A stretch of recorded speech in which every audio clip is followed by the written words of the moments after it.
Friends, welcome back to my YouTube channel Place Classes. Today in this video you will learn use of it. Dear friends, आपका अपने YouTube channel place classes में स्वागत है।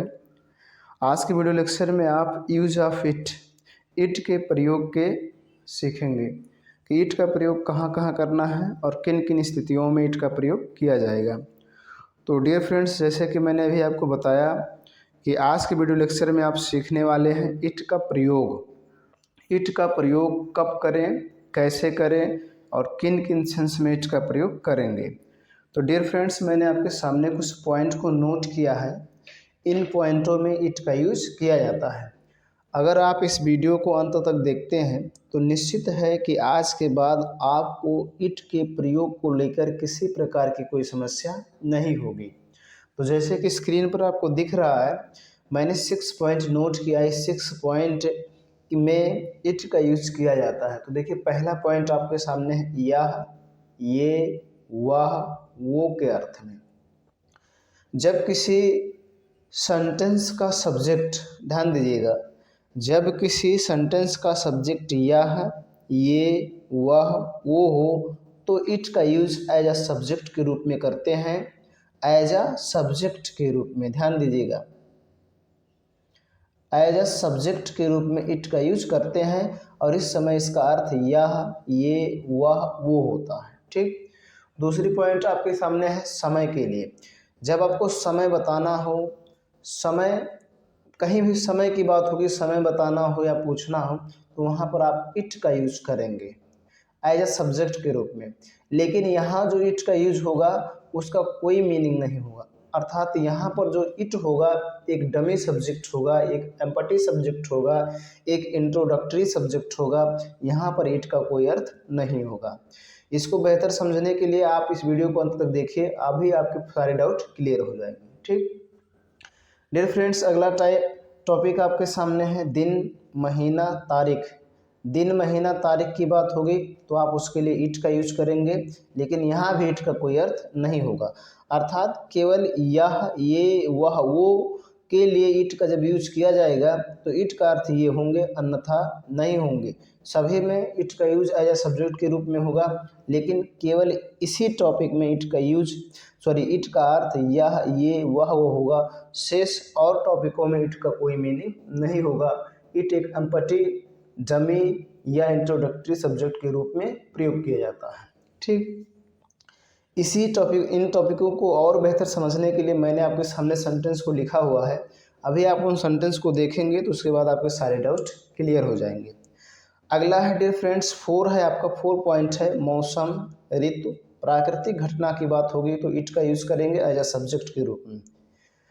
अगला point आप देखेंगे आपके सामने लिखा हुआ है। डियर फ्रेंड्स, आपके सामने अगला टॉपिक है समय हो गया या हो चुका है। किसी सेंटेंस में, किसी वाक्य में समय हो गया है या समय हो चुका है की बात होगी, या समय हो गया या हो चुका था की बात होगी तो इट का यूज एज अ सब्जेक्ट के रूप में करेंगे। ठीक। अगला है समय लगना या समय लग चुका होना। चाहे समय लगना की बात हो या समय लग चुकना की बात होगी, आप चुका होने की बात होगी, चुका होने की बात होगी तो इट का यूज एज अ सब्जेक्ट के रूप में करेंगे। अर्थात जितने पॉइंट मैंने आपको 6 पॉइंट बताए, इन 6 पॉइंटों में इट का यूज एज अ सब्जेक्ट के रूप में होगा, लेकिन केवल यह, ये, वह, वो के मीनिंग में जब इट का यूज किया जाएगा या कहीं किया गया तो केवल यही मीनिंग लिया जा सकता है। समय के साथ, दिन, महीना, तारीख के साथ, मौसम, ऋतु, प्राकृतिक घटना के साथ, समय हो गया है या हो चुका है, समय लगने के साथ अगर इट का यूज किया गया है तो वहाँ पर इट का कोई मीनिंग नहीं लिया जाएगा। अर्थात जो इट होगा आप एम्पटी, डमी या इंट्रोडक्टरी सब्जेक्ट का वहाँ काम करता है। ठीक। अब इन्हीं पॉइंटों को आप एग्जाम्पल के माध्यम से बहुत बेहतर तरीके से समझेंगे। डियर फ्रेंड्स, उसके पहले मैं आपको बताना चाहूँगा कि इट जो आपका है ये सिंगुलर है। क्या है? सिंगुलर। और इसकी मीनिंग यह, ये, वह, वो होती हैं, लेकिन जब ये समय बता रहा हो, दिन बता रहा हो, महीना, तारीख, मौसम, ऋतु, प्राकृतिक घटना, समय हो गया हो, समय हो चुका, समय लगने की बात होगी तो यहाँ पर इट का कोई अर्थ नहीं लिया जाएगा। ठीक। और इट सिंगुलर है, इसके साथ हमेशा सिंगुलर नाउन का यूज किया जाता है। अब इन पॉइंटों को बारी बारी आप एग्जाम्पल के माध्यम से समझेंगे। डियर फ्रेंड्स, आपके सामने पहला पॉइंट है यह, ये, वह, वो के अर्थ में इट का यूज। एज अ सब्जेक्ट के रूप में हमेशा इट का यूज होगा। अंतर है कि जब ये समय बता रहा हो, जैसे मैंने भी आपको बताया, तो इसका कोई अर्थ नहीं लेंगे। यहाँ पर देखिए यह, ये, वह, वो के अर्थ में इट का यूज कैसे होता है। जहाँ जहाँ सुन लीजिए एक बात, जहाँ जहाँ आप दिस का यूज कर सकते हैं, दैट का यूज कर सकते हैं, वहाँ वहाँ आप इट का यूज कर सकते हैं, कोई दिक्कत नहीं है। कुछ लोगों को कहना है कि दिस, दैट सजीव और निर्जीव दोनों के लिए यूज किए जाते हैं, जबकि इट का प्रयोग केवल निर्जीव के लिए किया जाता है, सजीव के लिए नहीं किया जाता है। ऐसी कोई बात नहीं है। जहाँ जहाँ आप दिस का यूज कर सकते हैं, वहाँ वहाँ दैट का यूज कर सकते हैं, कोई दिक्कत नहीं है। अब जैसे देखिए यह, ये, वह, वो के अर्थ में इट का यूज कैसे करेंगे। जैसे देखिए आपके सामने एग्जाम्पल में लिखा यह एक कुर्सी है, यह एक कुर्सी है। तो देखिए यह के सेंस में आप इट का यूज करेंगे तो लिखेंगे इट। अभी मैंने आपको बताया इट सिंगुलर है तो इज लगाएंगे, इट इज अ चेयर। ठीक, इसी सेंटेंस को आप ऐसा बना सकते हैं, यह के अंग्रेजी दिस होता है तो लिख सकते हैं दिस इज अ चेयर। ठीक है, कोई दिक्कत नहीं। जहाँ जहाँ आप दिस का यूज कर सकते हैं, वहाँ वहाँ इट का यूज कर सकते हैं। अगला सेंटेंस देखेंगे, ये मेरी किताब है। ये देखिए यहाँ ये सेंस है तो आप लिख सकते हैं इट, उसके बाद इसके साथ is my book, it is my book, यह मेरी किताब है। इसी सेंटेंस को आप ऐसे लिख सकते हैं, this is my book, this is my book. ठीक है, अगला सेंटेंस आपके सामने, वह कलम है। देखिए वह है तो वह के लिए आप क्या यूज कर सकते हैं, दैट। उसके बाद is a pen, that is a pen. मैंने अभी कहा आपको कि जहाँ दैट यूज कर सकते हैं, हाँ इट यूज कर सकते हैं, तो यहाँ क्या लगाएंगे, it is a pen, it is a pen. ठीक, आप देखिए वो मेरा कलम है, वो तो वो मतलब that, that is my pen.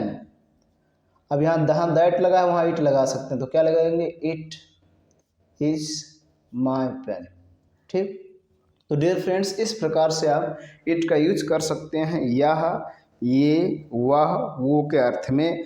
जहाँ जहाँ आप दिस का यूज कर सकते हैं, वहाँ वहाँ बेहिचक आप इट का यूज कर सकते हैं, कोई दिक्कत नहीं है।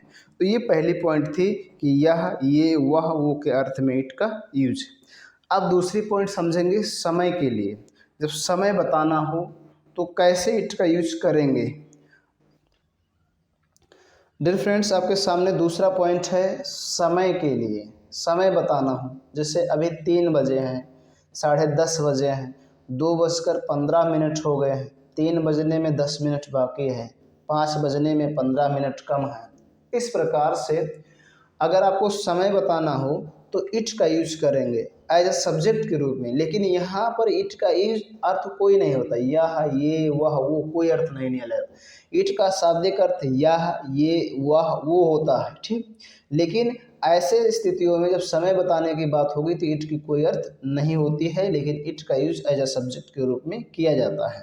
ठीक है, तो आप देखेंगे, ध्यान से समझिएगा। समय बताना हो तो सबसे पहले क्या लगाओ, इट। कभी भी आपको समय बताना सबसे पहले इट है तो इज लगाइए, इट इज। उसके बाद अभी 3 बजे मतलब 3 o'clock, 3 o'clock, बस इट इज 3 o'clock, इतने कहना है आपको। अभी 3 बजे हैं या 3 बजे हैं, बात एक ही है, इट इज 3 o'clock। ठीक है, अब अगला सेंटेंस देखेंगे, बहुत आसान है। तो इसको देखेंगे, मान लीजिए पहले सेंटेंस के आधार पर मैं और बता रहा हूँ। जैसे 2 बजे हैं, इट इज़ 2 o'clock, 1 बजे हैं, इट इज़ 1 o'clock, 10 बजे हैं, इट इज़ 10 o'clock, 12 बजे हैं, इट इज़ 12 o'clock, 4 बजे हैं, इट इज़ 4 o'clock। ठीक, इस प्रकार से आपको बताना है। अगले सेंटेंस में 10:30 बजे, यहाँ साढ़े आ गया। ठीक है, साढ़े, तो देखिए साढ़े की इंग्लिश क्या होती है, ध्यान दीजिएगा।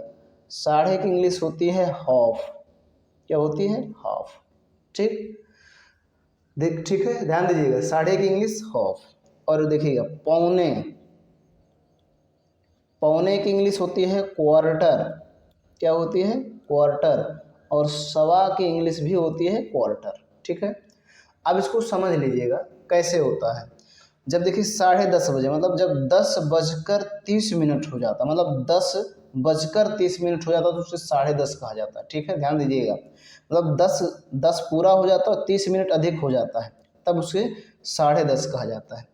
पौने किसे कहते हैं? देखिए 15 मिनट कम रहे, जैसे मान लीजिए 3 बजने में अगर 15 मिनट कम है, अर्थात 2:45 हो रहा है, 2:45 हो रहा है, तो इसको दो तरह से कह सकते हैं। कह सकते हैं 2:45 हैं या हो गए हैं, या कह सकते हैं 2:45 मतलब जब किसी में 15 मिनट कम रहे, किसी में 3 बजने में 15 मिनट कम रहे तो 2:45, 2 बजने में 15 मिनट कम रहे तो 2:45, 4 बजने में 15 मिनट कम रहे तो 3:45। मतलब जब 15 मिनट कम रहे तो उसे पौने कहते हैं, इंग्लिश में उसको क्वार्टर कहते हैं। सवा जब 15 मिनट अधिक हो जाए, मतलब 3:15 हो जाए तो उसे सवा कहते हैं, मतलब 3:15 बज गए हैं, ठीक है।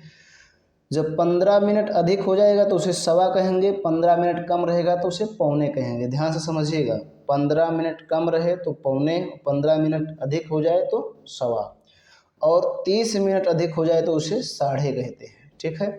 अब बात समझने वाली है, जब कुछ बजकर कुछ मिनट होगा, बात समझिएगा, कुछ बजकर कुछ मिनट होगा तो वहाँ लगाएंगे पास्ट, क्या लगाएंगे? पास्ट। और जब कुछ बजने में कुछ मिनट बाकी रहेगा, कम रहेगा, तो वहाँ लगाएंगे टू। ये आपको ध्यान रखना, जब कुछ बजकर कुछ मिनट तो पास्ट, और कम तो टू, कम तो टू। तो देखो 10:30 बजे मतलब 10:30 हो गया, कुछ बजकर कुछ मिनट, बात से ध्यान से सुने, कुछ बजकर कुछ मिनट हो तो पास्ट लगाएंगे। अब इसको कैसे बनाएंगे? तो सबसे पहले इट, आपको सबसे पहले इट यूज करना, उसके बाद is, it is, it is, ध्यान दीजिएगा 10, इट इज। अब पहले मिनट बोलो, पहले मिनट को बोलो, it is half past 10, it is 10:30। इस तरह से आपको कहना है। देखो 10:30 हो गया है तो जब अधिक हो जाएगा तब पास्ट लगाएंगे, कम रहेगा तो टू लगाएंगे। तो मैंने अभी आपको बताया कि साढ़े को क्या कहते हैं? हाफ, तो इट इज़ 10:30। 3:30 बजे हैं तो इट इज़ 3:30। 2:30 हैं तो इट इज़ 2:30, ठीक। 4:30 बजे हैं, इट इज़ 4:30। साढ़े की इंग्लिश हाफ का यूज करना है, ठीक है, और इसके साथ पास्ट यूज करेंगे, ठीक।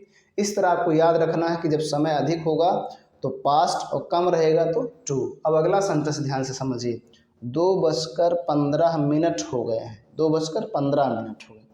अब देखिए 2:15 हो गया, मतलब 2 से 2 पूरा हो चुका, 15 और अधिक हो गया, तो कैसे बनाएंगे? सबसे पहले इट, उसके बाद इज, उसके बाद देखिएगा इट इज़ 15, इट इज़, देखिए 15 की इंग्लिश क्या होती है? पहले मिनट की, it is 15 past 2, it is 15 past 2, ठीक है।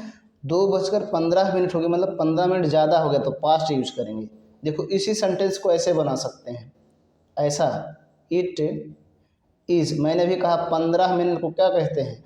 सवा, मतलब अधिक हो जाए तो सवा। यहाँ इसे देखो, इस सेंटेंस को ऐसे भी पूछ सकते हैं, 2:15 बज गए हैं, ऐसा भी कह सकते हैं। तो 2:15 बज गए हैं तो इसको ऐसे भी बना सकते हैं, it is quarter past 2, it is quarter past 2। मतलब 15 मिनट को आप क्वार्टर कहेंगे, अधिक रहेगा तब भी क्वार्टर और कम रहेगा तब भी क्वार्टर। अंतर ये है कि जब अधिक हो जाएगा तो पास्ट और कम रहेगा तो टू। अर्थात मैं आपको ऐसे कह देता हूँ, 2:15 बज गए हैं, 2:15 बज गए हैं तो बोलेंगे इट इज़ क्वार्टर पास्ट 2। और 2:15 हो गए हैं तब भी इट इज़ क्वार्टर पास्ट 2 कहें, या इट इज़ 15 पास्ट 2, ठीक। मतलब अधिक होगा तो पास्ट। अब अगला सेंटेंस देखेंगे, अगला सेंटेंस है 3 बजने में 10 मिनट कम है। देखिए यहाँ कम है, 3 बजने में 10 मिनट कम है या बाकी है, यहाँ देखिए बाकी है या कम है, ठीक। तो जब कम रहे या बाकी रहे तो वहाँ टू का यूज़ करेंगे। कैसे बनाएंगे, सबसे पहले लगाओ इट, उसके बाद इज़। इट इज़ कितने मिनट, 10 मिनट, तो यहाँ लिखेंगे 10 to 3। टू लगाएंगे, देखिए यहाँ पास्ट नहीं लगाएंगे, जब कम रहेगा, बाकी रहेगा, बचा रहेगा तो टू का यूज़ करेंगे। It is 10 to 3। ऐसा भी कह सकते हैं, इसको ऐसा भी कह सकते हैं, it is 10 minute to 3। It is 10 minute to 3 o'clock, ऐसा भी कह सकते हैं, कोई दिक्कत नहीं है। लेकिन आजकल ऐसे ही बोला जाता है, it is 10 to 3। It is 10 to 3 मतलब टू कब लगाओगे, जब कम रहेगा, बचा रहेगा, बाकी रहेगा, तब लगाएंगे। ठीक, बात समझ में आ गया होगा। अब अगला सेंटेंस देखो, 5 बजने में 15 मिनट कम है। देखो यहाँ कम है, यहाँ बाकी लिखा है, बचे हैं, तो लिखेंगे इट इज़, पहले मिनट बोलो, 15 minute, 15 to 5। It is 15 to 5 या it is 15 minute to 5 o'clock, ऐसा भी कह सकते हैं, कोई दिक्कत नहीं है। ठीक, तो कम रहेगा, बाकी रहेगा, बचे रहे, जैसे ऐसा कह सकते हैं 5 बजने में 15 मिनट बचे हैं, तो तब भी आप यहाँ टू का यूज़ करेंगे। बाकी हो, कम हो, बचे हो तो टू का यूज़ करेंगे। अधिक हो जाए, जैसे 5:15 हो गए, मतलब 5 पूरा हो चुका, 15 मिनट और हो गया है, जब अधिक हो जाएगा तो आप यूज करेंगे पास्ट का। ठीक, पौने के लिए क्वार्टर, सवा के लिए क्वार्टर। अब आपसे कोई कहे 4:45 बजे हैं, ध्यान से समझिएगा, 4:45 बजे हैं, तो आप बोलेंगे 4:45 बजे हैं। तो पौने कब कहा जाता है, जब कम रहता है 15 मिनट, तो बोलेंगे इट इज़ 4:45। पौने आएगा तो टू का यूज करेंगे, सवा आएगा तो पास्ट का यूज करेंगे, ध्यान रहेगा। साढ़े आएगा तो पास्ट का यूज करेंगे। 7:30 बजे हैं तो इट इज़ 7:30। ठीक, 4:45 बजे हैं तो इट इज़ 4:45। 5:15 बजे हैं तो इट इज़ 5:15। सवा आएगा तो पास्ट, पौने आएगा तो टू, साढ़े आएगा तो पास्ट। मिनट चाहे जितने की मिनट बात की हो, 1 मिनट, 10 मिनट, 15 मिनट, 20 मिनट, जितने भी बात हो, अगर उससे अधिक है तो आप पास्ट लगाएंगे। उतना मिनट अगर कम है, बाकी है, शेष है, बचे हैं, तो आप टू का यूज़ करेंगे। ठीक, ये है समय बताने के तरीके। इस सेंस में इट का यूज़ किया जाता है एज अ सब्जेक्ट के रूप में, और यहाँ पर इट का कोई मीनिंग नहीं होती है। ठीक है, अब डियर फ्रेंड्स, आपके सामने तीसरा पॉइंट्स है दिन, महीना, तारीख, सॉरी ये नहीं रहेगा, के लिए। दिन, महीना, तारीख बताना हो तो इट का यूज़ करेंगे एज सब्जेक्ट के रूप में, और वहाँ उसकी कोई मीनिंग नहीं होगी। जैसे कहा जाए आज बुधवार है, ठीक है, आज बुधवार है, तो बुधवार है, ठीक है, ध्यान दीजिएगा। तो ये देखिए दिन है, तो इसको सबसे पहले इट लगाएंगे, इट, उसके बाद इज। ठीक है, इट इज़। अब बुधवार की इंग्लिश क्या होता है, वेडनेसडे। इट इज़ वेडनेसडे, उसके बाद टुडे। ठीक, इट इज़ वेडनेसडे टुडे, आज बुधवार। अगर कहीं ऐसा होता कि कल मंगलवार था, तो यहाँ पर वो इज का यूज ना करके वाज का यूज करते, बोलते it was Tuesday yesterday, it was Tuesday yesterday. ठीक, तो इस तरह से दिन बताना हो तो इट का यूज करेंगे एज सब्जेक्ट के रूप में, उसकी कोई मीनिंग नहीं होगी। अगला देखिए, जुलाई का महीना है, जुलाई का महीना, तो इसको सबसे पहले इट बोलेंगे, it is the month of July, it is the month of July. Dear friends, इस सेंटेंस को ऐसे कह सकते हैं केवल कि इट इज़ जुलाई या इट्स जुलाई। द मंथ आप यूज करें या ना यूज करें तब भी सही, अगर यूज कर दे रहे तब भी सही है, नहीं करेंगे तो जुलाई का महीना। देखिए महीने की बात हो रही है। ठीक, अगला सेंटेंस है आज 5 जुलाई 2023 है, अर्थात ये तिथि की, तारीख की बात है। तब भी तारीख के लिए, डेट के लिए, मतलब डे के लिए भी, मंथ के लिए भी और डेट के लिए भी आप किसका यूज करेंगे, इट का यूज। तो सबसे पहले इट, उसके बाद इज, और उसके बाद 5 जुलाई, तो लिखेंगे 5 जुलाई 2023 टुडे। आज 5 जुलाई 2023 है। इस प्रकार से आप तारीख के लिए, डेट के लिए भी इट का यूज करेंगे, महीने के लिए भी, डे के लिए भी यूज करेंगे। कल तुम्हारा बर्थडे था, देखिए बर्थडे ये भी एक डे है, कल तुम्हारा बर्थडे था तो लिखेंगे it is your birthday yesterday, sorry कल तुम्हारा बर्थडे था तो it was your birthday yesterday, ठीक है। तो डे, दिन, मंथ, महीने, डेट, तारीख के लिए इट का यूज एज अ सब्जेक्ट के रूप में करते हैं। कभी भी ध्यान रखिएगा, अगर इनको बताना है तो सब्जेक्ट के स्थान पर इट बोलेंगे, उसके बाद टेंस के अनुसार इज वाज का यूज करेंगे। अब डियर फ्रेंड्स अगला पॉइंट देखेंगे। डियर फ्रेंड्स आपके सामने अगला टॉपिक है, अगला पॉइंट है मौसम, ऋतु, प्राकृतिक घटना की बात होगी तो इट का यूज एज अ सब्जेक्ट के रूप में करेंगे और यहाँ भी इट का कोई मीनिंग नहीं होता। जैसे मौसम, ऋतु, प्राकृतिक घटना, जैसे मौसम की बात, आज ठंड है, ये मौसम है, ठीक, आज ठंड है, मौसम है, तो क्या बोलेंगे सबसे पहले इट, उसके बाद इज, और ठंड की इंग्लिश कोल्ड, और आज की इंग्लिश टुडे, ठीक है। इट इज़ कोल्ड टुडे, ये मौसम है। देखो ग्रीष्म ऋतु है तो ऋतु की बात है तो बोलेंगे सबसे पहले इट इज क्यों यहाँ हाय आया है, सिंगुलर है तो इसको इट इज ग्रीष्म ऋतु, तो क्या बोलेंगे summer season, summer season, it is summer season, ठीक। देखो वर्षा हो रही है, वर्षा हो रही है, ये भी मौसम है, क्या है मौसम है, वर्षा हो रही है, ओले पड़ते हैं, कल बर्फ पड़ रहे थे, ये सब मौसम है। तो कहीं भी आपको याद रखना है, रेन की बात हो और उसके बाद हेल की बात हो और स्नो की बात हो, कभी भी तो इनका जो हमेशा इनके साथ जो सब्जेक्ट होगा इट होगा, कभी भी ये ध्यान रखिएगा। ये वर्ब है, रेन मीन्स वर्षा होना, हेल मीन्स ओले पड़ना, स्नो मीन्स बर्फ पड़ना। अब ये वर्ब है इसलिए इसके फॉर्म भी हैं, इसमें ईडी लगा दीजिए, सेकंड फॉर्म थर्ड फॉर्म बन जाएगा, ईडी लगा देंगे सेकंड फॉर्म थर्ड फॉर्म बन जाएगा, सब में ईडी लगा दीजिए सेकंड फॉर्म थर्ड फॉर्म बन जाएगा, आईएनजी लगा देंगे वो बन जाएगा फोर्थ फॉर्म, यस लगा देंगे बन जाएगा फिफ्थ फॉर्म, ठीक। तो अब वर्षा हो रही है, देखिए हो रही है तो अब क्या पता चल रहा है प्रेजेंट कंटिन्यूअस टेंस है, लेकिन सब्जेक्ट आपका इट है, ध्यान रखेंगे इट, उसके बाद लगाएंगे इज और इसका आईएनजी फॉर्म प्रयोग करेंगे तो हो जाएगा रेनिंग, इट इज रेनिंग, वर्षा हो रही है, ठीक है।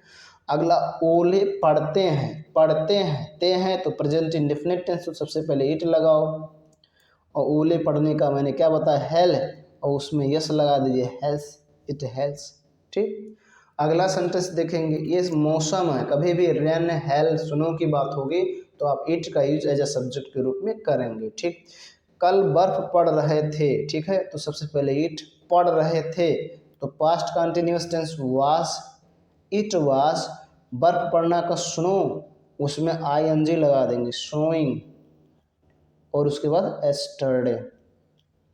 तो ये मौसम है, मौसम की बात हो, ऋतु की बात हो। अब आती है प्राकृतिक घटना, प्राकृतिक घटना क्या है, जैसे अंधेरा होना, प्राकृतिक घटना, अंधेरा हो रहा है तो सबसे पहले सब्जेक्ट बोलेंगे इट, उसके बाद इज, और फिर गेटिंग, सो यहाँ क्या लगाएंगे getting dark, it is getting dark, अंधेरा हो रहा है, सुबह हो रहा है, इट इज़ गेटिंग मॉर्निंग, शाम हो रहा है, इट इज गेटिंग इवनिंग, ठीक। तो इस प्रकार से प्राकृतिक घटना की बात होगी तब भी आप इट का यूज उनके साथ करेंगे एज अ सब्जेक्ट के रूप में, लेकिन उनकी कोई मीनिंग नहीं होगी, ठीक है। अब अगला पॉइंट देखेंगे।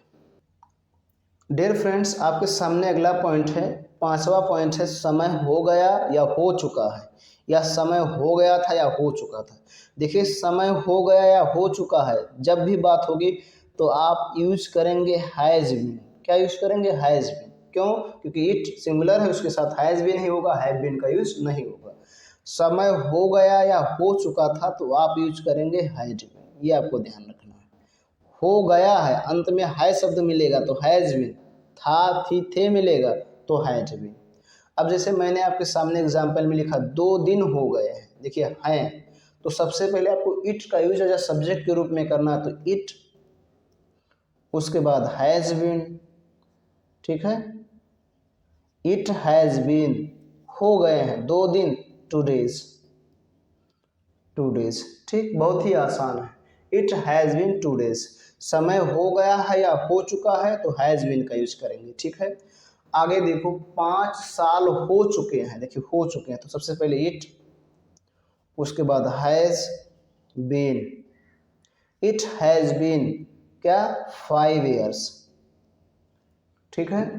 अगला सेंटेंस देखो, 7 घंटे हो चुके थे। देखिए हाँ चुके थे, तो चुके थे तो क्या लगाओगे हैज बीन, थे आएगा तो हैज बीन, तो लिखेंगे इट, उसके बाद हैड बीन 7 घंटे तो 7 hours,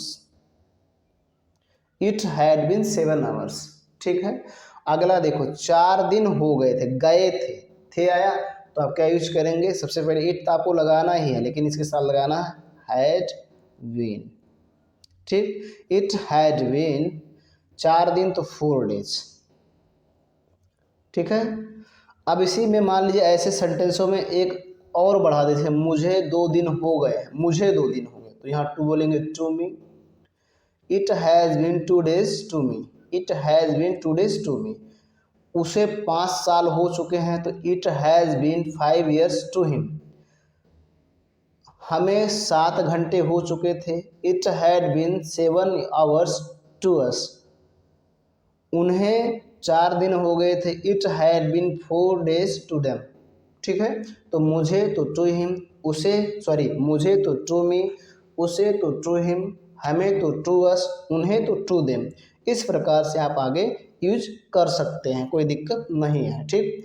अब और भी देखेंगे, मैंने आपके सामने एग्जाम्पल में लिखा हुआ है।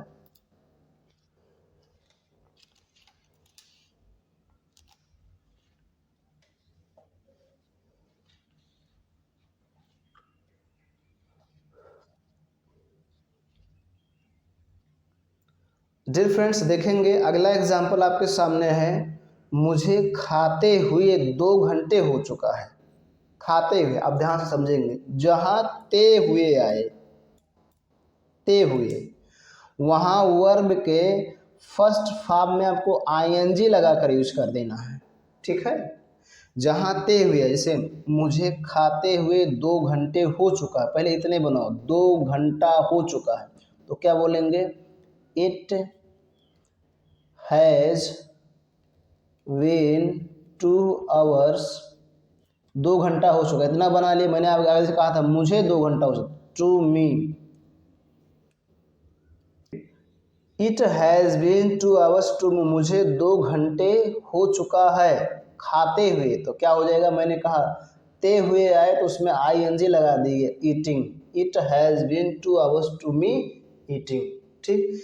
अगला देखो, श्याम को जाते हुए, श्याम को जाते हुए 3 महीने हो गए थे, ते हुए आए तो सबसे पहले इट, या देखिए गए थे तो लगाएंगे had been, it had been 3 months to Shyam, it had been 3 months to Shyam जाते हुए, तो क्या लगाएंगे, गो में आईएनजी लगा देंगे, गोइंग। ठीक। तो ते हुए आए तो वर्ब के फर्स्ट फॉर्म में आईएनजी लगाकर यूज कर देना है। लेकिन अगला सेंटेंस ध्यान से देखें, तुम्हें खाए हुए, तुम्हें खाए हुए 2 दिन हो गए, तुम्हें खाए हुए 2 दिन हो गए। देखिए यहाँ खाए हुए, ये हुए आए तो आप वहाँ पर हैविंग प्लस V3 का यूज करेंगे। तो कैसे 2 दिन हो गए बनाइए, बोलेंगे इट, उसके बाद has been 2 days, it has been 2 days, 2 दिन हो गए हैं। कह रहा तुम्हें खाए हुए, having eaten you, having eaten you, पहले हैविंग फिर V3 वर्ब का थर्ड फॉर्म, उसके बाद तुम्हें की English, it has been 2 days, 2 दिन हो गए हैं तुम्हें खाए हुए, हैविंग ईटन यू। ठीक। इसी प्रकार उसे मरे हुए 4 साल हो चुके हैं, तो इतना बनाओ, पहले 4 साल हो चुके हैं तो सबसे पहले इट, उसके बाद हैज़ बीन 4 साल 4 years, it has been 4 years, 4 साल हो चुके, उसे मरे हुए, तो यहाँ मरे हुए, ये हुए कहीं भी आएगा तो having plus V3 dead, having dead him. इस तरह से आपको ध्यान रखना, ते हुए आए तो वर्ब के फर्स्ट फॉर्म में आईएनजी लगा देंगे, ये हुए आए तो आपको हैविंग प्लस V3 वर्ब के थर्ड फॉर्म का यूज़ करना है। अब इन सेंटेंसों में अंतर क्या है? इन सेंटेंसों में ये अंतर है, देखो, श्याम को जाते हुए 3 महीने हो गए थे। जाते हुए मतलब वो कंटिन्यू जा रहा था, मतलब वो काम जारी था। तुम्हें खाए हुए 2 दिन हो गए, मतलब तुम 2 दिन के पहले खाए हो, 2 दिन हो गया अभी अब तब तक नहीं खाए। इसका मतलब ये है। मुझे खाते हुए मतलब मैं 2 घंटे से खा रहा, इसका मतलब ते हुए का मतलब वो काम कंटिन्यू है, और ये हुए का मतलब है कि काम वो पहले हो चुका अब नहीं हो रहा। ये दोनों में अंतर है। तो जब ये हुए आएगा तो हैविंग प्लस V3 वर्ब के थर्ड फॉर्म का यूज, और ते हुए आएगा तो वर्ब के फर्स्ट फॉर्म में ING का यूज करेंगे। ठीक, अब अगला टॉपिक देखें। डियर फ्रेंड्स, आपके सामने अगला पॉइंट है समय लगना। समय लगना की बात होगी तो इट का यूज एज अ सब्जेक्ट के रूप में करेंगे। समय लगने की बात होगी तो इट का यूज एज अ सब्जेक्ट के रूप में करेंगे। जैसे समय लगने की बात होगी तो यहाँ पर जो मेन वर्ब होगा अगर टेक होगा। जैसे 5 मिनट लगते हैं तो समय लगने की बात है, 5 मिनट लगते हैं, सबसे पहले सब्जेक्ट इट। लगते हैं तो present indefinite tense, main verb यहाँ टेक है तो टेक्स हो जाएगा, it takes 5 minutes. It takes 5 minutes, 5 minute लगेंगे। गे तो फ्यूचर इंडेफिनिट टेंस, सबसे पहले इट, उसके बाद विल। यहाँ समय लगना की बात होगी तो main verb take, take 5 minutes. ठीक, ये हो गया। अगला सेंटेंस देखो, मुझे 5 मिनट लगते हैं। अभी हम मुझे आ गया, अभी तक 5 मिनट लगते हैं मुझे, तो मुझे आ गया तो क्या बोलेंगे? It takes 5 minutes to me. It takes 5 minutes to me, ऐसा भी कर सकते हैं। अब ध्यान दीजिएगा, इस सेंटेंस को ऐसा भी बना सकते हैं या ऐसा कह सकते हैं, इट टेक्स मी 5 मिनट्स। ठीक, और इसी सेंटेंस को आप ऐसा भी बना सकते हैं, आई टेक 5 मिनट्स, ऐसा भी बना सकते हैं। ऐसा काम केवल समय लगने वाले में इसी प्रकार के सेंटेंसों में कर सकते हैं, पहले जो पढ़े उसमें नहीं कर सकते हैं। ठीक है, ये नहीं कि वहाँ मुझे की इंग्लिश आई कर दीजिए, नहीं, केवल ऐसे सेंटेंस आई टेक 5 मिनट्स ऐसा कर सकते हैं। या इस सेंटेंस को मैंने कहा कि it takes 5 minutes to me, या इट टेक्स मी का यूज यहाँ करेंगे तो टू का यूज नहीं होगा, यहाँ केवल मी का यूज होगा। इट टेक्स मी 5 मिनट्स, ऐसा कर सकते हैं। या इसी सेंटेंस को आई टेक 5 मिनट्स इस तरह से भी बना सकते हैं, कोई दिक्कत नहीं है। ठीक, अगला सेंटेंस, खाने में 2 मिनट लगेंगे। खाने में तो पहले 2 मिनट लगेंगे, ये बनाओ तो सबसे पहले इट, उसके बाद विल, चूँकि लगेंगे तो will future indefinite tense, 2 minute तो टेक का यूज करना है, main verb take 2 minutes. It will take 2 minutes खाने में to eat. It will take 2 minutes to eat. ठीक, अगला सेंटेंस देखेंगे। अगला सेंटेंस है, मुझे आने में 10 मिनट लगेंगे। तो मुझे आने में 10 मिनट तो सबसे पहले ऐसे बना सकते हैं, it will take, it will take me 10 minutes to come. ये हो गया पहला तरीका, it will take me 10 minutes to come. दूसरा कैसे बनाओगे? दूसरा ऐसा बना सकते हैं, I will take 10 minutes to come. I will take 10 minutes to come, इस प्रकार से बना सकते हैं। ऐसा भी सही है, ऐसा भी सही। It will take me 10 minutes to come, I will take 10 minutes to come, इस तरह से आप इट का यूज़ करेंगे। तो डियर फ्रेंड्स, आज के वीडियो लेक्चर में मैंने आपको बताया कि इट का यूज़ कैसे करेंगे, और उसके मैंने 6 रहस्यों, 6 बिंदुओं पर बातें की कि इट का यूज इन 6 तरीक़ों से कर सकते हैं। और इस वीडियो को अगर आप देखे होंगे तो निश्चित है कि आपके इट के सारे डाउट्स क्लियर हो जाएंगे। इस वीडियो को देखने के बाद कोई जानकारी मिली हो तो लाइक करें। चैनल पर पहली बार आए हों तो आपसे मेरी रिक्वेस्ट है कि चैनल को सब्सक्राइब करें, साथ साथ बेल आइकन भी प्रेस करें ताकि जो मैं वीडियो अपलोड करूं उसका नोटिफिकेशन आपको मिलता रहे। आज की वीडियो लेक्चर में बस इतना ही। धन्यवाद।